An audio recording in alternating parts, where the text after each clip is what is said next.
How is everybody today, man? We are welcoming you to episode 4 of This Ain't Church. It's the podcast. I am, of course, your host, man. And I don't even want to say with the most. First of all, I've always hated the phrase, the host with the most.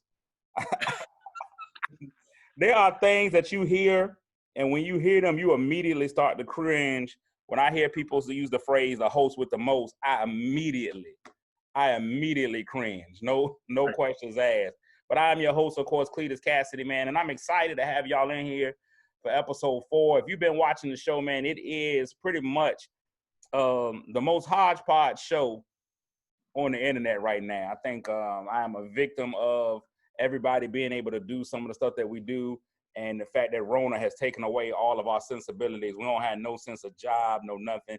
So I'm just here, and I'm talking, and I got friends who also don't have anything to do, man, so I appreciate them coming in and being on the show. Today's guest, man, a Florida legend, all the way from you got to say it loud. You got to spread it out. You got it. You know what? You can't say it from Duval. Yeah, you got to be like Duval, all the way from Duval, Florida, man. Please show some love for Mr. Grape Jelly himself, Mr. Shay Clemons. What's going on, brother? What's up, boss? I appreciate the opportunity, man. It's been a long time coming. We supposed to have been met a long time ago. So we still socially distance meeting, man. It's right. So it's interesting, man, because I think one of the things that social media has done, first of all, is ruined the class reunion. Oh, man. Social media has totally ruined the class. Because you remember, your class reunion was supposed to be when you didn't see anybody for 10, 11 years at a time. You went out, you rented a car that's not yours, a Benz, a Beamer. You bought a suit. If you weren't already married, you went out and paid an escort service to bring somebody fine. And you went in to impress everybody with how far you've come since high school. Now, social media, we see you every day. Right. We see your real life. You pull up to the reunion in a nice car. We be like, man, we know you ride the bus. No, this ain't you. But a positive thing, I think, is that you've actually been able to make relationships with people and actually kind of feel close to people. Because like Shay, I feel like me and you hang out. Right. No, that's Shay. That's my dude. I know enough about you. I feel like we hang out, even though we ain't never really met in person, man. So I'm really appreciative of it, man. So let everybody know about yourself, man, from Florida, correct? Yeah, man, from Jacksonville, Florida, Duval. And we say that with pride. It's like it come with, like, that's on your birth certificate. You have to say that. Like, you just already know. That's your first word. Your first word is Duval. So before even kindergarten, they teach you to do the Pledge of Allegiance. Y'all do the Pledge of Duval. Right, exactly. It's a known thing. You know what I'm saying? Is Lil Duval, he's from there though, right? He's from there. Yeah, he's from there, born and raised, but he took his talent to Atlanta, like, I believe, like, right after he graduated high school. So y'all gonna steal LeBron James' phrase, He took his talents. He took his talents to Atlanta, yeah, man. But back then you had to, man, because Atlanta was on fire back then, as far as comedy-wise. So, So do y'all have an issue with him just taking the name of the city? No, because from what I see, he does a lot for the city. You know what I'm saying? And that was his separation from what was going on in Atlanta to me, because he was his own entity. He was from a small city that nobody really knew, which Jacksonville, by land-wise, it's the biggest city in the United States. Absolutely. I learned that when I went to Jacksonville. Right. Somebody told me that. I was like, come on, man, it ain't. Ain't nothing bigger than Jacksonville. But everybody's right here. Jacksonville is this big, but everybody's right here. Right. It's Jaguar Stadium and right around it. So when I moved here, 30-minute drive, that ain't nothing to me, because I live in Alexandria right now, in Virginia. Right. So they was like, yeah, man, that's way across town. I'm like, dude, I'm from Jacksonville. It'll take you 25, 30 minutes to get anywhere. Gotcha. So, But now the difference is in D.C., it take you 30 minutes to get nowhere. Right. You be like, man, I've been sitting here for the last 30 minutes. I've been sitting on South Capitol Parkway. At least in Jacksonville, I can deal with a 30-minute drive, and I think that's a mental thing. I can deal with a 30-minute drive if I'm driving. Yes, exactly. I can't do a 30-minute drive if I'm just sitting there. Right. The same drive has now taken my stress level to levels you can't reach. DC traffic makes you mad because you put it in your GPS. You be like, okay, it's 2 miles away. And then they be like, it's gonna take you 4 hours and 37 minutes. 45 minutes. Like, I could walk and get back at the time. And then I figured out the metro. I figured out the metro. I love it. I figured out the metro. Love it. And see, now the metro for DC people is gravy. Y'all get on, y'all. People that aren't from DC don't understand the rules of the metro. When I took my mom is Southern, and she's a natural slow walker. Yeah. Oh, yeah. Can't do that on the metro. You got to be a man on the metro, even if you're a woman. You got to be a man. Right. You can't walk. You got to walk down the right side of the steps. Yep. If you on the left side, if you walking down on the left side of the steps, you finna die. You got to stay on this left, and you got to stay on this right side. They don't have time. No, man. DC train, even New York's train, at least will wait for you a little bit if you're getting on. DC train is just like doors closing. They don't even give you the warning. Doors closing. But you know what? I learned train etiquette in New York. That was my first metro experience. So I got here and I was good. You know, when you doing comedy, you go to these big cities. I ain't rich, so I don't Uber and catch taxis and rent cars. I do what the people do. Cause I get a lot of material from the metro too. Oh, you can't help it. You can't help it. New York subway, what is so funny about that is it's a subway. It's some people where they live. Right. It's some people's job. It's performance art. People, you don't know what kind of show you gonna get on the New York train. Hey, every day train in New York, man, it's gonna be rappers, singers, dancers, mimes, clowns, animal shows, the Universal Circus. You just don't know. Voting rights activists. You be like, hey man, I know y'all mad, but we don't even have no room in here to put our fist up. So that's crazy. So here's a question that all of us that are not from Florida always want to know. Why is Florida so hot? Man, listen, I said this the other day. I don't know. I guess it's just proximity to the sun. Like the sun lives right next door. That's why. I've never been to Florida. You got where the sun lives.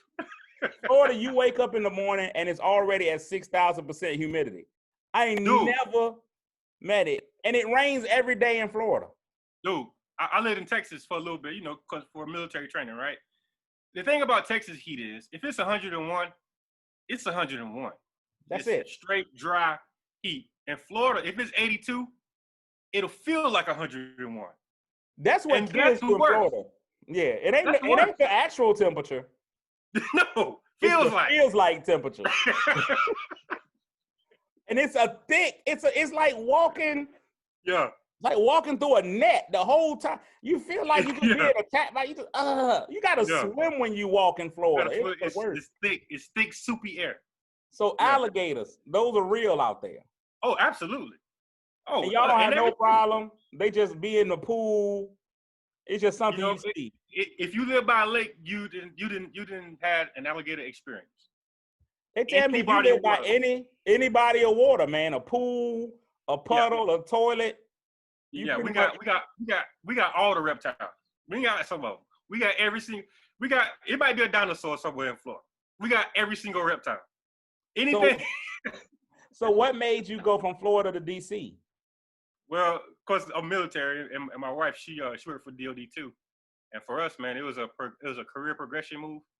And comedy-wise, here, man, it's hot, man. I love it. So your wife made you move? No. Well, the city thing is, she's always been in Jacksonville all her life. You know what I'm saying? Your wife made you move? No. I want to admit it, brother. This is a safe space, brother. This is a safe spot, man. This is a safe. You made me leave the house, man. That dude looked over his corner to see if she was there. Look around. He's like, look, now that we know. No, so both y'all. So that's cool, man. Both y'all are government employees, man. Y'all able to work that thing out. You made a move to DC. So the comedy game in DC to you is much better than it is in Florida. Yeah, I mean, because it's a bigger market city, and the arts here are real. Like people come out and check out local talent. You know, when you're in a small market like Jacksonville, you know, the comic is responsible for his own everything. You got to do your own show. You got to do your own promoting. You got to find your own venue. It's it. But I wanted to go to a bigger market where comedy was actual something to do. Not saying it's not anything to do in Jacksonville, but you have to be responsible for your own, because the comedy club don't rock with you.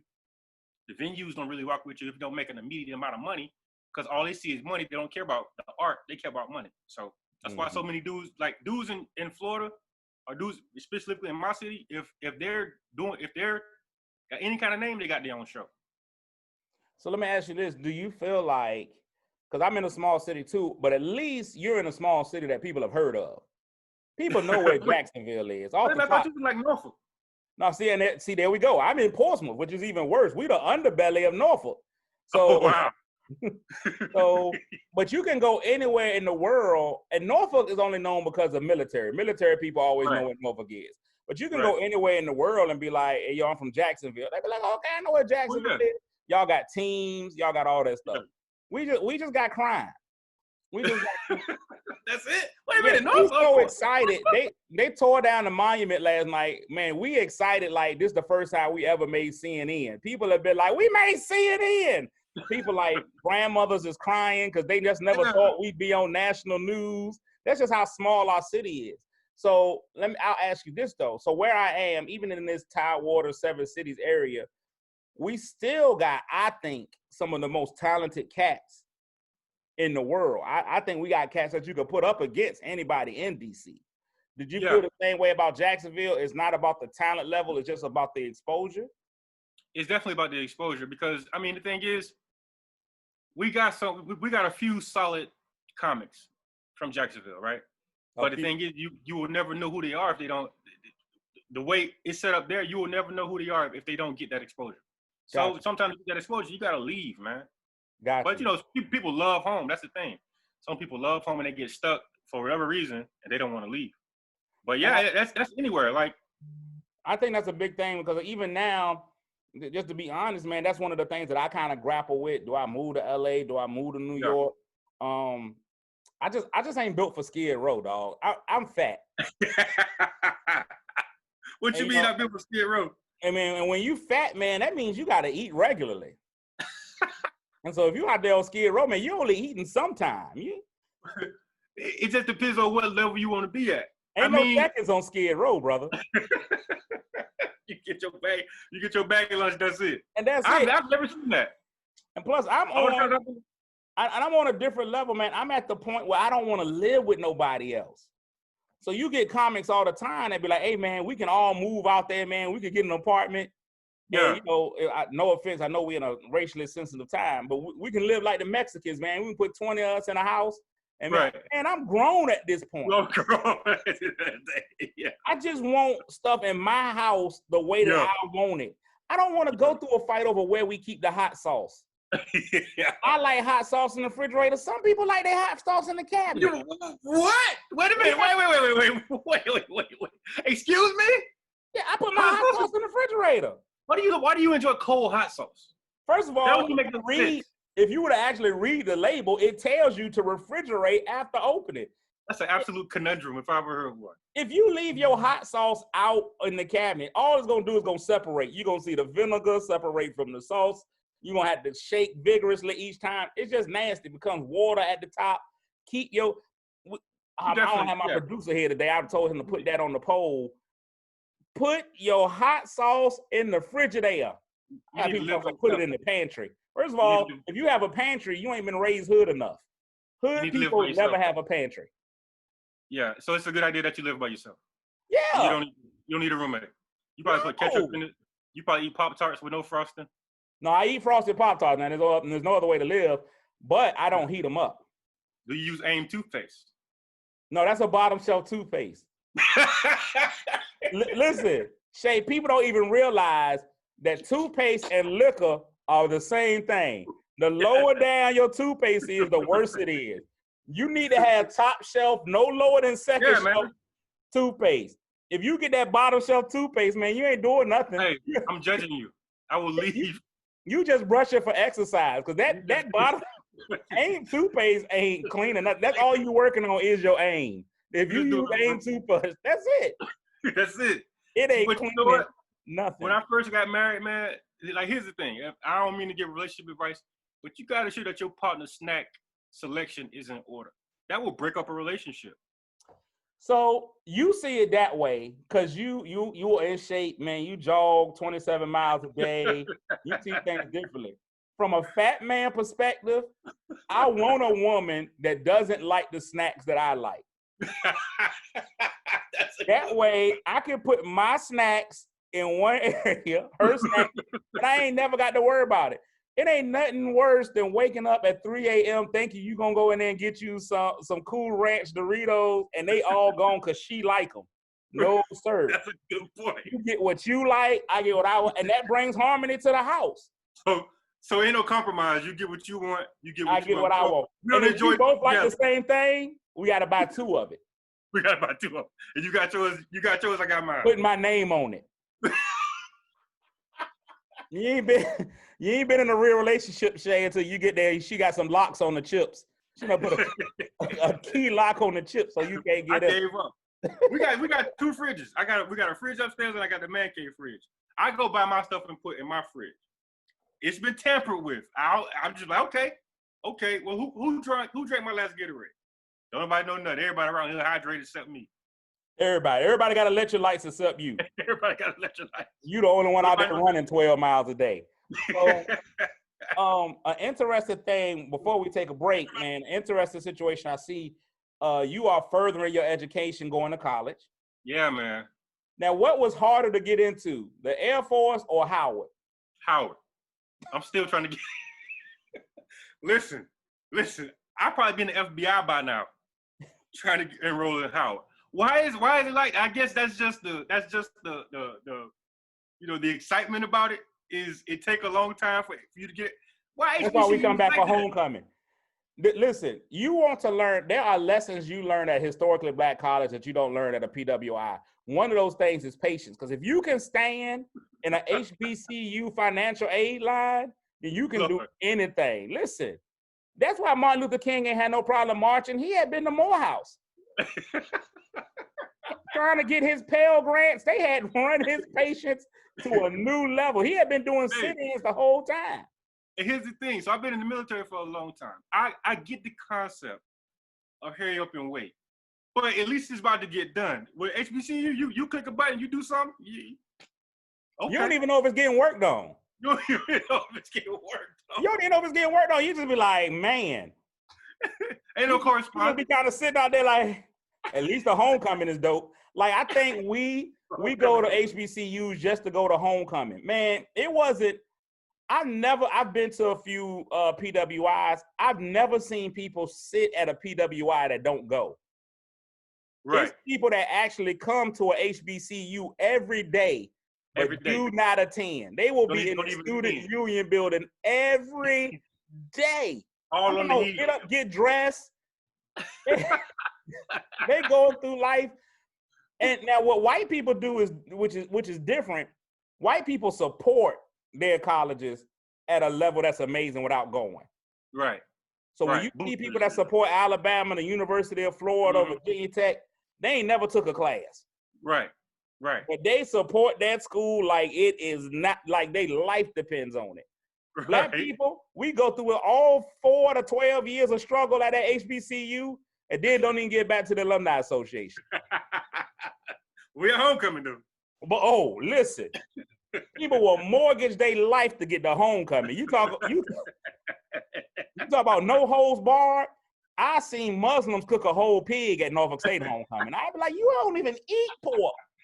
You just gave up all your values for homecoming? Norfolk State breaks all their own rules. We got a dry campus except for homecoming. No, homecoming, they be like, bring all the drugs and the alcohol you want. But that ain't it. We're going to let loose. We're going to let loose. And Howard's homecoming, first of all, that is by far, and I'm not trying to take away from North Carolina A&T. I'm not trying to take away from Norfolk State. Howard's homecoming by far is the greatest homecoming experience you can ever go to. I believe that, because I've been to FAMU homecoming. I've been to FAMU homecoming and Southern homecoming. And Howard is different, bro. Howard's homecoming, first of all, let's just be honest. Howard homecoming is in the middle of the hood. Howard is in the middle of the hood. Right on Georgia You are Avenue. only safe on Howard's campus. Right. It's like going to Jamaica. When you go to Jamaica, you only safe on the resort. Right. Once you get off the resort, they're gonna start calling you boomer clot and all that stuff, and your life is in danger. But at Howard, but Howard, you only say once you get off campus, you belong to the streets. You belong to the street. But Howard's homecoming, they turned all of that out though. Howard, DC just turns a blind eye and lets anything happen at Howard homecoming. Hey, y'all go ahead.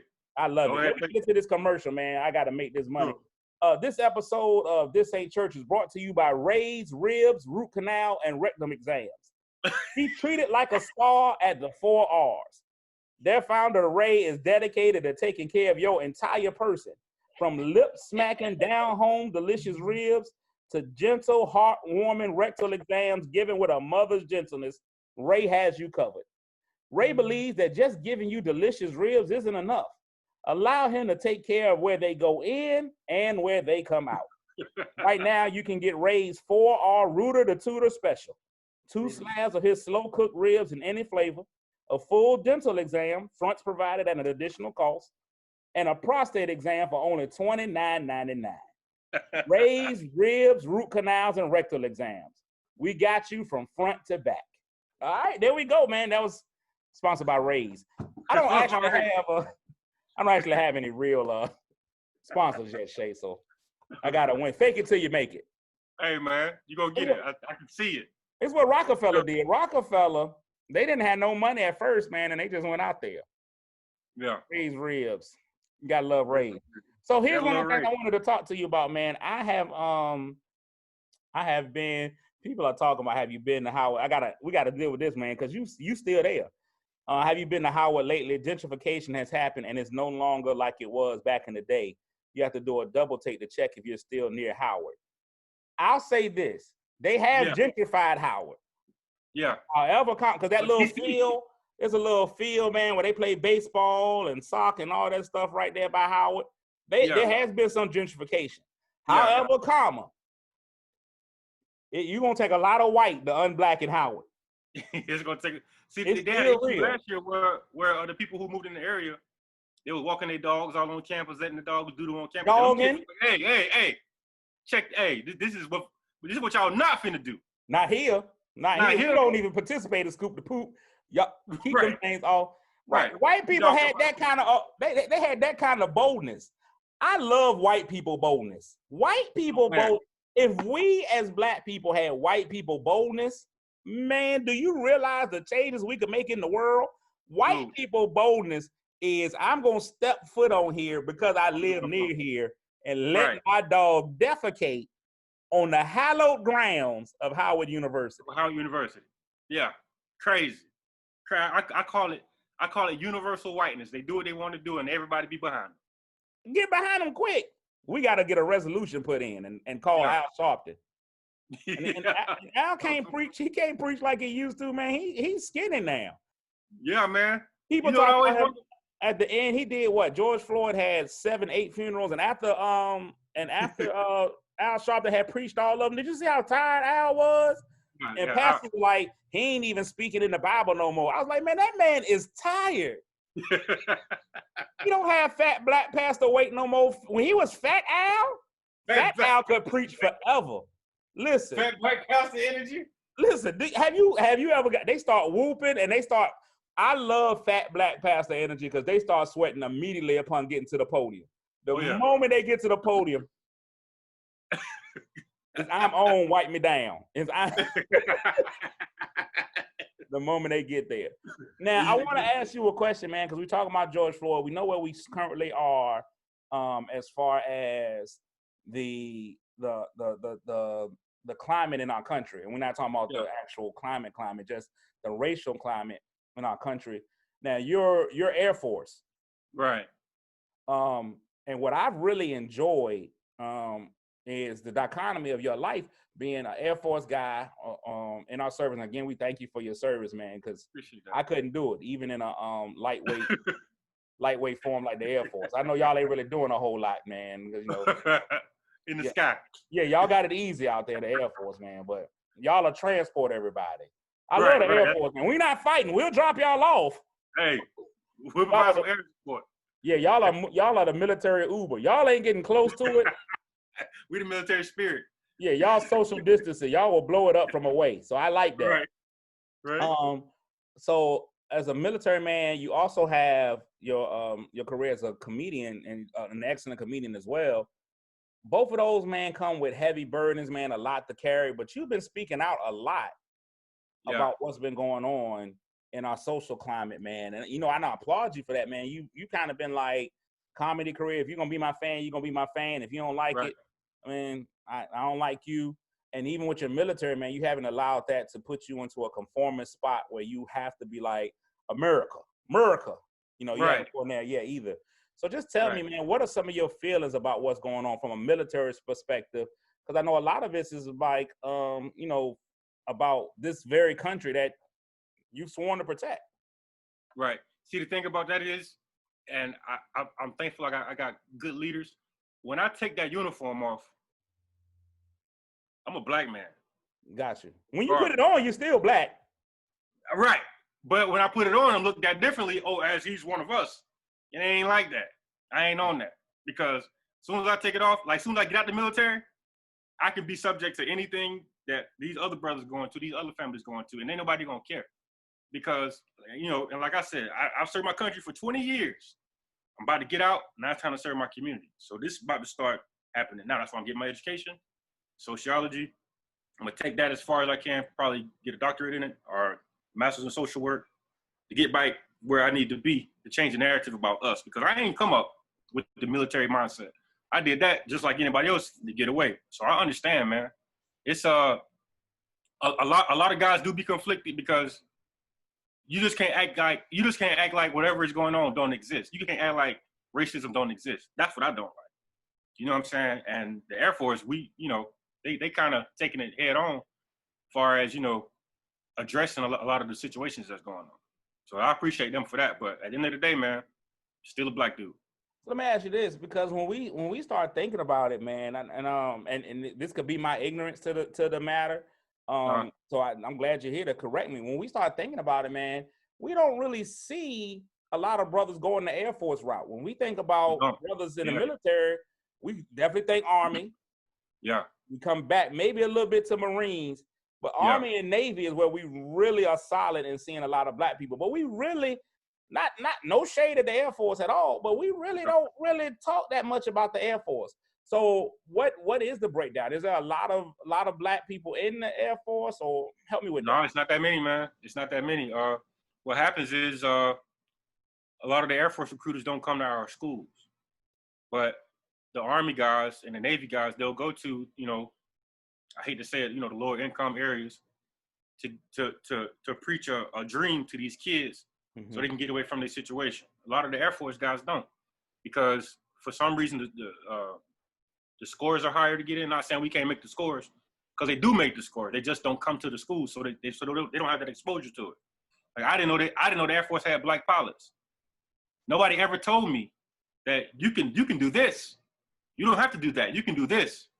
But thankfully, I scored high enough to where I was able to go in the Air Force. But the Army was on me, man. I almost went to the Army. But the Army will give you everything on recruitment. They'll be like, look here. The Army is the NFL of military. They'll be like, look here, we'll give you a $16 billion signing bonus. Yes. 2 Cadillacs. You like women? We'll give you a whole bunch of them. Whatever you want, just sign with us. It's a competition with them recruiters because they have to meet numbers for the month. So most recruiters got to do either 2 or 4 recruits throughout the month, right? So they gonna say anything to get you to sign that paper so they can meet their quota. They don't care about you as an individual. They care about you as a number. So whatever they gotta say, so whatever Army guy gotta say to pull you from Navy, Air Force, Marines, they gonna say it to get you to sign that paper so that they can meet their number. And that's not what they telling these kids. You know what I'm saying? If you want to go in the military, you patriotic, go do what you do. But tell them kids the truth of what they're getting into. Because we 18 years old, we don't know. We 17, 18 years old. We trying to find something to do. You just left Freaknik. You just left Freaknik, and they all. We just left prom. We just left grad night. Listen, I just left the prom. My account is on 0, and you finna give me a $30,000 signing bonus. A $30,000 signing bonus. I'm in, I'm butt in. naked. I'm at the thing, butt naked, just with my hand on my heart. I love America. I had a friend of mine, her daughter went into the military. When she got her first check, she actually called her mama and said, am I going to get this again? She ain't had no real job when she got that much money at one time. And she's like, I'm going to get this again? So she was really shocked by that. So let me ask you this question. Oh, go ahead. No, I was going to say another thing is with like with my parents, God bless them, you turn 18, you got to go somewhere. You got to go get a job. You got to go to the military. You got to go. I'm 18. What? Come on. I mean, that's us. Push our kids out. That's a cultural thing. I was just having a discussion. Black people, we have got black parents. Yes. I'm a black parent too, but black parents, we have got to do better at putting our kids out at 18. We the older ones that make our kids go struggle. White people will let their kids stay there till at least 45. What I love about white families will let you get married and bring your spouse into the house. Everybody come on in. You get married, y'all can move right on in till y'all get yourselves together.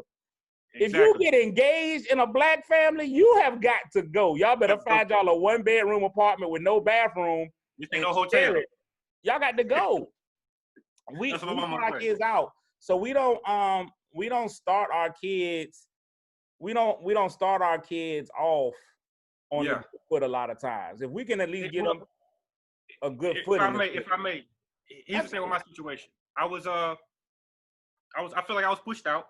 18, you got to go. But here's the thing. My mother had 2 kids at 14 years old and had me at 22. So 18 was, for her, that was good enough for you to be able to be on your own. Because you know why? I did it at 14. We're not preparing our kids for the world good enough. My opinion. The real world. We don't. And I think now the kids that we have now, it's going to be even worse. It's going to be even worse, man. Because we give all our kids stuff. Right. We give all our kids, I think about it, and some of the stories are struggle, but they actually help you in life. I didn't get my first pair of name brand shoes till I was in high school, and I bought them. I worked that whole summer and bought them myself. When I got my first beeper, I bought that. I went to Dr. Beeper. It was 99 cents a month for the beeper. I paid for the whole year, ball out. Take $13 and call it a day. And I had a beeper. I didn't even have nothing to call nobody back on the beeper, but I bought it myself. Now, kids at 5, they get everything. You be like, 5? You got a phone? At 5? There's stuff that we don't teach our kids, I think, because of the age that we live in. Like now, we always, like kids, I take this even with kids in church. When I went to church, it was sit still, be quiet, pay attention, or me, or my mama, the usher, somebody on another row. Any of them could whoop you. They could get into you. And so our kids learn how to stay still and focus. Now we appease the kids. We can't take the kid to church if we don't play a video game. Got to give them the phone. We got to give them a tablet. And so now our kids are learning how to sit still. Like our kids don't know how to sit still. You know what I'm saying? So they don't. We gotta. There's a balance. I think there's a balance. Somebody said parents too frequently enable kids until they are totally disabled. Yeah, I don't want to give them until they can't do for their own. But I also don't want to make them. Drake said he started from the bottom, but he really didn't. Drake started off light skinned, man. He started somewhere near the middle. Started off light skinned. He started somewhere near the middle. So I'll ask you this as a soldier. In Air Force, y'all still get to be so. I want to be correct. Airman. Airman, yeah. Airman. As an airman, we talk about. First of all, I prefer airmen over seamen every time. Absolutely. That's the number one reason why I wouldn't even get in the Navy. They say sailor. They don't say seaman. They used to call. I mean, like, what you not gonna call me? Hey, there's one thing I'm not going with. I'm not calling you seaman. Don't call me no seaman. I'm not. You're not gonna call me that. Second of all, and I'm still stuck on some stuff that I can't say. So like, my daughter goes to a private school. I done got off tangent because my producer ain't here. My daughter goes to a private school, right? And so the quote unquote principal of the school is called the headmaster. And I'm like, nah, not happening. I'm not calling them that. I'll call him Dr. Manning. You know why? Because you're a comic. Because you're a comic. There's too much about it. Now, however, comma, as a single man, I would love to earn that title, but but I just not as a black man and him being white. I think if he was black, I'd be okay with it. I'd be a little more okay. But I'm not walking in that building calling, "Hey, Headmaster Manning." No, sir. Calling another man Headmaster. I work with a dude. He's a major, and his last name is Boody. Major Booty. I'm not saying it. I'm not saying it. He needs to be able to come up with a whole nother name, man. Hey, look this up. A dude named I bet you can't wait to get promoted. But before that, it was Captain Booty. That is the worst superhero ever. Who are you, Captain Booty? But being from Florida, though, that would work. It would seem like a dude from Florida would want to be Captain Booty. No. I believe that's what Luke calls himself around the house. Yeah, definitely, Captain Booty. B-O-T-Y. How do you feel about, now, is Luke... I don't want to show my Florida ignorance, but that's all I really know about Florida. Come on, I got you. Is Disney World and Luke. I still believe that "Scarred" is one of the greatest songs in the history of music. Without a doubt. Even though nobody knows what Luke is saying. Is he speaking in Florida? I don't know what to say. Even when you go to the lyrics, he say Cat D coming. Cat D coming, Cat D coming, Cat D coming. We know that part. And then that verse come in. It's a military cadence. It is a military. Ain't nothing but something. That's all you get. I have no idea what he's saying. But has anybody really tried to pay attention to the words of "Scarred"? When you know what? When this podcast is off, I'm gonna go to the lyrics and see if it's a word. I bet you they ain't there. It's gonna be you. It's gonna be you saying that. I bet you ain't there. They gonna be like, the whole comment jigs will be like, ain't nothing but something deep. So you are a Florida entertainer. Who do you believe is the greatest Florida entertainer out of all of them? We got Lou, Trina, Trick Daddies for the kids. Who's the greatest entertainer out of Florida? The greatest entertainer out of Florida. Man. You talking about just hip hop, just period? Period. The greatest, just period. Greatest one out of Florida, period. I am a Trick Daddy fanatic. Really? Trick Daddy is my guy. I do not listen. I do not play about Trick Daddy, bro. I will fight you about Trick. Yeah. I'm a Trick Daddy fan. You know what? I don't believe anybody outside of Florida respects Trick Daddy that much. What you mean? First of all, I'm gonna tell you right now. You walk around. You live in DC right now. Right. If you were to go through and ask somebody to name 3 Trick Daddy songs, couldn't do it. I bet they could. I bet they could. I'm right here. I couldn't even Google 3 Trick Daddy songs right now. I don't know 3 songs by Trick Daddy. I'm being so honest right now. Okay, yeah, it's live, Sean Larkins. I'm being so honest right now. I could not tell you 3 Trick Daddy songs. That is a shame and a travesty. I almost can't give you 2. All I know is Trick Love the Kids. Yeah. That's a lyric one. That's a lyric with him and CeeLo. I can't think of the name of the song, but see, look, you're a Trick Daddy fanatic and you can't think of his songs. Because that ain't one of my favorite songs. So give me 3 Trick Daddy songs that we should know. 3 Trick Daddy songs that y'all should know. We should know. It's Down for the South. Anybody want to come see who me T W? You never heard that one? No. Oh my God. Completely lost. Okay. Shut up. Okay. What's up? Shut up. That's a popular one. Now let me tell you this. I didn't know that was a Trick Daddy song. I thought that was a Tina song. Oh, come on. No, man. At least Gangsta Boo. All right, but go ahead. Joker said Gangsta Boo. No, man. So you gave us one. You gave us Shut Up. I gave. Okay, I gave you one that you know. Oh, somebody okay. came with I'm a Thug. Yeah, I'm a thug. I don't know. That one was for the kids. But this that was a great song. Great song. You gotta love that. CeeLo. The one with CeeLo. I can't think of it right now. You keep saying the one with CeeLo. I don't know. What's the name of it? Y'all telling me I need to follow CeeLo. They telling me now that I need to follow CeeLo. I don't. CeeLo just seems regional. CeeLo just seems regional. Let me ask you this: how do you feel about El Pollo Loco? El Pollo Loco. What you mean? Yeah. Ain't that the restaurant? Pollo Tropical? Oh yeah, that's it. Pollo Tropical. How you feel about that? Yeah, Pollo Tropical. Man, that is the greatest restaurant in history. Can we just go ahead and agree on that? No, because Pollo Tropical is commercial. When you're in Florida, you got to go to the mom and pop spots. You got to go to the spot that's off in the corner. You know what I'm saying? Where Poppy work at. You got to go to that where they bringing the chicken in and seasoning it in front of you. Yeah. Man, you killing me right now, man. Because Pollo Tropical. It's good. It is good, but that's like a dude in DC going to like a chain restaurant for Mambo sauce. Mambo wing.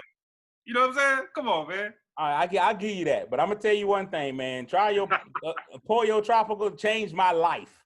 All right, the first time I went there, I was like, I don't even want to eat anywhere else ever. I will drive all over Florida. Matter of fact, when I brought my kids to Disney World, we left Disney World to go to Pollo Tropical. It was great. If you buy Disney World food, I know you're rich. No, let me tell you before we go to break. Let me tell you what I did at Disney World. They probably gonna find out, and I'll probably get a bill in the mail. But because it was my family, my kids, and it was before COVID, Disney World got these cups. You can buy the cup and get free refills on it the whole day. Right. I don't know what kind of advanced wizardry they got on this cup, but it's got a timer on it. Right. So, and time on the cup. Yo, when you put the cup up to the refill thing, that Jay be like, you still have such and such hours left of free refills. I don't know if we got a chip in it. I don't know if it's a sign of the devil, mark of the beast, whatever. If we got to all go down over Coca-Cola, then, so be it. But each cup is like $15. Yeah. So I pull up to the thing. It's 4 of us, right? And they like, man, let me get one of them cups. He's like, oh, so you need 4 cups. I was like, no, I need a cup. It's unlimited refills.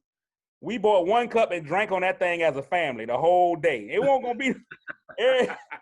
We bought 1 cup. I saw people going up and getting a cup for everybody. How many kids do we have, Jason?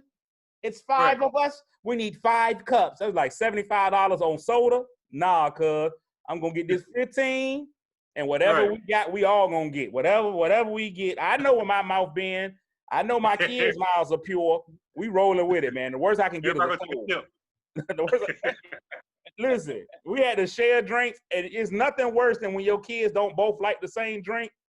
So they arguing over the refill. We got Dr. Pepper last time. Yo. This is a real talk. Real, bro. Real talk. We're going to take this break, man. Listen, if you want to advertise on the show, man, this is right now the fastest growing show in my house. I don't know about in the whole world, but you can advertise to tachurchpodcast@gmail.com. You call me, you advertise. You got an event, you got something going on, you can definitely be on here. I got some of the biggest names in the country already been on the show. Got some more coming up in the future. Big shout out to my man, Sean Larkins. Got to give Sean some major love, man, because he is doing it big on Cedric the Entertainer show. He coming in that jank.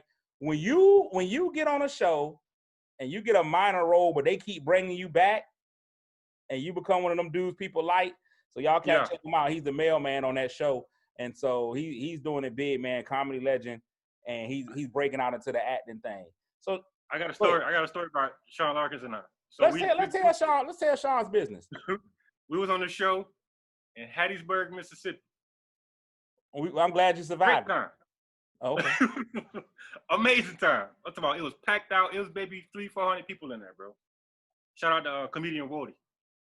So I had a rental car. We heading back to the hotel. Even though you said you don't get rental cars, but go ahead. I had to in Mississippi. Because I drove. I drove from Florida to Mississippi. So I didn't know that I didn't have the lights on in the car. In Hattiesburg, Mississippi. And this is like at the height of, police brutality and people losing their life. So listen, Sean was like, Hattiesburg sounds like it's still racist. Sean was like, man, what you did? I'm like, man, I don't know. I'm like, I was going the speed limit. So let me tell you how good God is. I'm talking about, it's 2 police cars out there, lights on. I'm like, dude, my bad, man. My bad. I'm gonna just go ahead and say bye to you just in case. We joking, but Just we in case. don't know what's about to happen.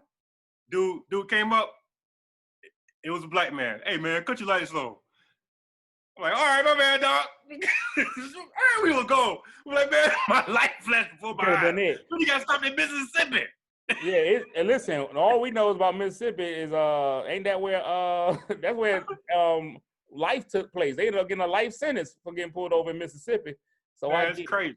I'm gonna do this for Sean Larkins, man, because he a good dude. Sean Larkins is trying to he said y'all was a killer nigga, Mississippi.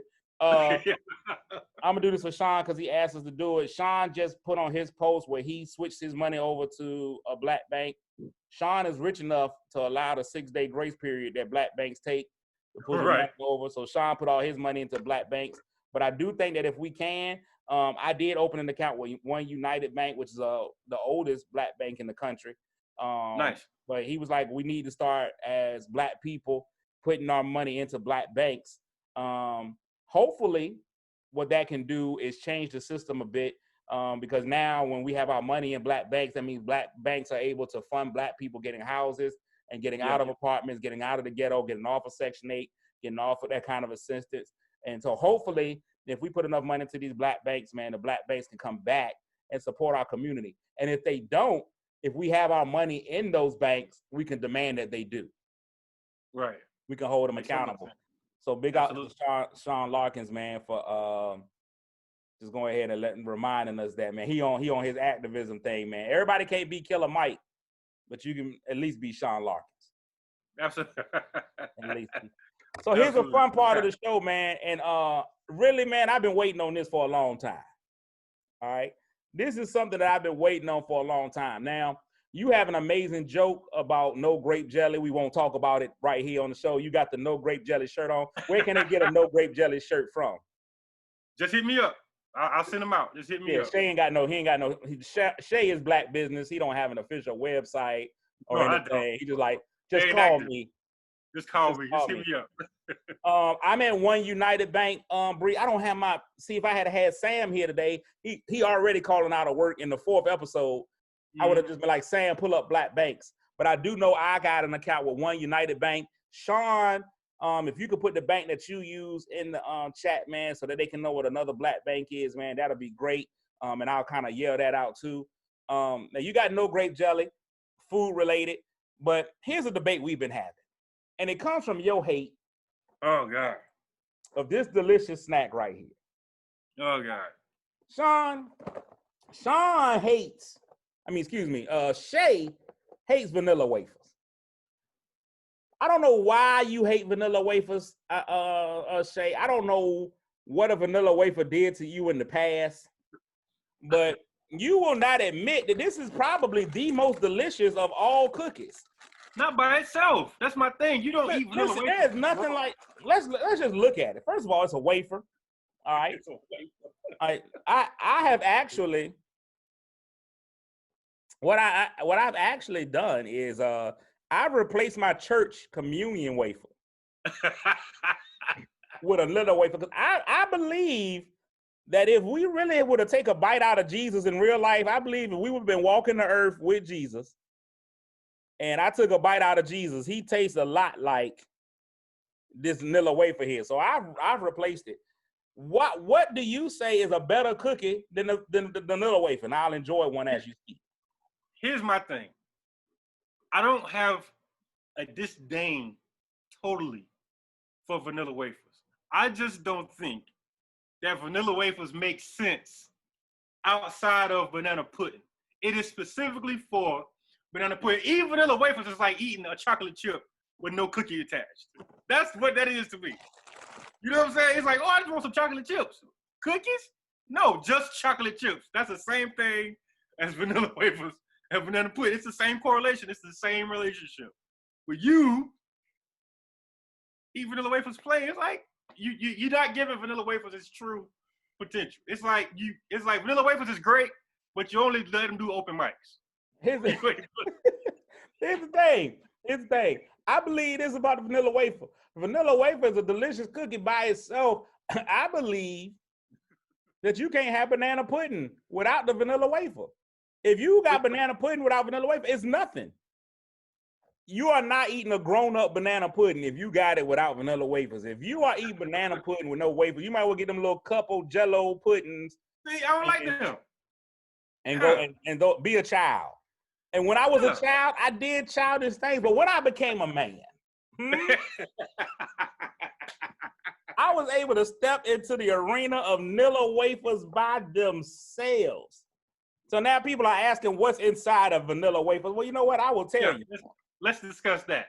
I'm reading the side. I'm reading it right now for those who want to know. Vanilla wafers are made from angel tears, vanilla, sweet salvation, and deliciousness. Come on now, that's all it is. No, man. Huh? No. It just don't match. Do you know when you get to heaven, you actually get a little mini cup of vanilla wafers, the minis. While you waiting in line, while Peter is checking names off on the list, that's what you're getting. Somebody told me they ain't even got vanilla wafers in heaven cafeteria. Now people are calling them wasted calories. Someone said Jesus tastes like Oreos. Let me explain to you, man. Let me explain to y'all the hatred for vanilla wafers. Now, on the other day, somebody threw in a cookie and they threw in ginger snaps. Now, ginger snaps should not be eaten by humans. No, it shouldn't. We agree on that. Ginger snaps are teething cookies. You know when babies are teething and you got to give them something to make their gums feel better? That's what a ginger snap is. Ginger snaps made out of combat boot cushion. That's it. They can send those to you. Now, here we go. Now, somebody just threw something in there. Now, Biscoff cookies are the best. Now, I'm going to say this. Good. I fly early just so I can have those cookies. Yeah. What airline is that? Everybody's doing it now because one of them learned. I was on Southwest, which is the airline of men. You got to be a man to fly Southwest. Right, you do. There's no assigned seating. You just got to get in there. You got to elbow somebody. You got to tell the old lady, look, I don't care about you and your husband sitting together. Metro, I want this window seat. Right. It's the Metro of airlines. Now, American treats you a little better. Yeah. American treats you well. I'm not even going to lie to you. When I fly, if I know I'm flying in the morning and they got those Biscoff cookies, I will have a little handmade sign. Please wake me if I fall asleep. Right. Because, that stewardess will talk around you if you sleep. Oh, yeah. They'll go right on. Yeah. Would you like something to drink? I just think that's wrong. If you know they got those cookies, wake me. It's worth it. Don't exclude me. Yeah, I haven't gotten deep in my sleep. We just took off. Wake me up for these cookies. Second of all, we got a 17-hour flight. Stop giving me this little cup of juice. If you don't give us this whole can, give us a whole Shay nothing. I asked for the can, and they'll give it to you because they don't want that. They don't want that drama. But I'll be like, hey, look, man, I don't want that cup of Pepsi. You made that cup ice. You give me that whole Pepsi. I'm flying to Seattle, Washington. It's gonna be Selma out. In Seattle, Washington. You gonna give me one drink? You out here supporting ginger snaps. It's ridiculous. Who support ginger snaps? Terry Butler. Come on now. Well, first of all, Terry Butler. Terry Butler plays for an Episcopal church, so we already know his whole life is in a different area. Don't really deal with us like that. He don't play gospel. He was like, but Episcopalian. I was like, okay, cool. I'm all for it. I ain't even gonna lie to you. I thought Episcopalian was a political party. I was like, they be like, you Republican, Democrat, or Episcopalian. Right. Now people out here now they talking about molasses cookies. Now, see, these are all. If you out here eating molasses cookies, I swear you got to be 10,000 years old. Now, this is the last cookie we're gonna talk about, Shay, but this is real talk. I just feel like some cookies should be renamed so that you could be stronger in your manhood. I don't like ordering snickerdoodles in public. That will test your masculinity to a certain degree. If I order them in secret. Like I come up in a whisper, hey, let me get a snickerdoodle. Don't yell it back out to me. You keep my same energy. Snickerdoodle? No, keep my same energy, ma'am. I want the cinnamon swirl cookie. That's what I want. Don't yell that back. Don't yell. That's like yelling. See, there's something like women, y'all don't understand how fragile a male ego is. Yeah. I'm gonna tell you right now, the fragile male ego is the reason why there's so many unplanned pregnancies in the world. Right. Men will never buy the right size condom. You'll never get it out of them. No. They'll never do it. They always going in for the largest size. Right. Whether they fit it or not, they going in because people are judging you behind you. Right. Nobody will buy Durex, even if that's their size, because they know people are judging you right behind. Men will make stupid decisions. Yeah, we'll make stupid decisions based on what other people are thinking. So women, our egos, fragile. We all in this jank. That jank fitting like a real raincoat. Trying to put a Tic Tac in a whale. It just don't make no sense. We're going to move on, Shay, because I got a minute and a half left, man. Thanks so much for being on the show, man. I don't appreciate you disrespecting vanilla wafers like that. What is your favorite cookie then? My favorite cookie? Whatever DoubleTree serve. Those. That's the walnut. That's a walnut. Walnut oatmeal. Is it oatmeal walnut? I found them one day. I found an exact replica. But I like a cookie with some class to it. And you know what? You know what the funny part about that thing is? They always sneak that cookie out at you. They hit you with that cookie when you least expect it. They'll be like, "Let me get," but they wait till they get your card number for incidentals. Right. Let me get a card for incidentals. You give them that card and they slide under that jacket, that warming tray. Who puts a warming tray in the front counter? Hey, you just signed up to 8 vacation clubs. Another cookie. A timeshare, you say? Oh, yes. Oatmeal walnut chocolate chip cookie is what somebody said. Come on now. Somebody said oatmeal walnut chocolate. It's that is a delicious cookie. Not my favorite. Vanilla wafer still not my favorite cookie. The mega stuffed Oreo is probably my favorite, followed by the snickerdoodle. That's not really a cookie though. Oreo is not really a cookie. We're talking about an actual cookie. We're talking about like a Famous Amos type cookie. Well, Famous Amos cookies got me through college, but Famous Amos cookies got me through college. Yeah. However, Oreo is a cookie. It says America's favorite cookie on the back. Why are you so cookie racist? You refuse to let cookies be cookies, man. Cookie lives matter. Okay, last cookie reference. Who make the vanilla wafers? Who make Oreos? Nabisco. Exactly. They trash. Whole nother conversation.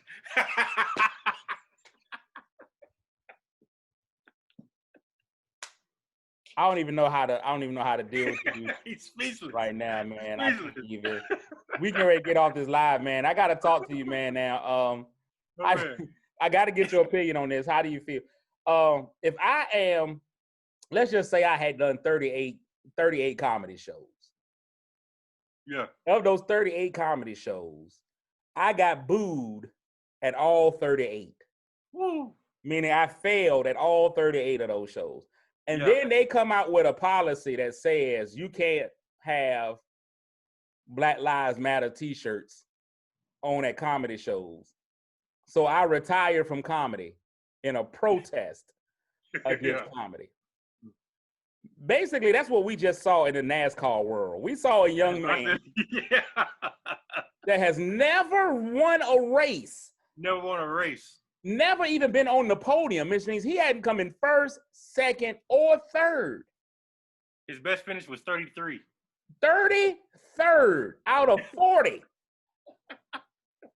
It's his best finish.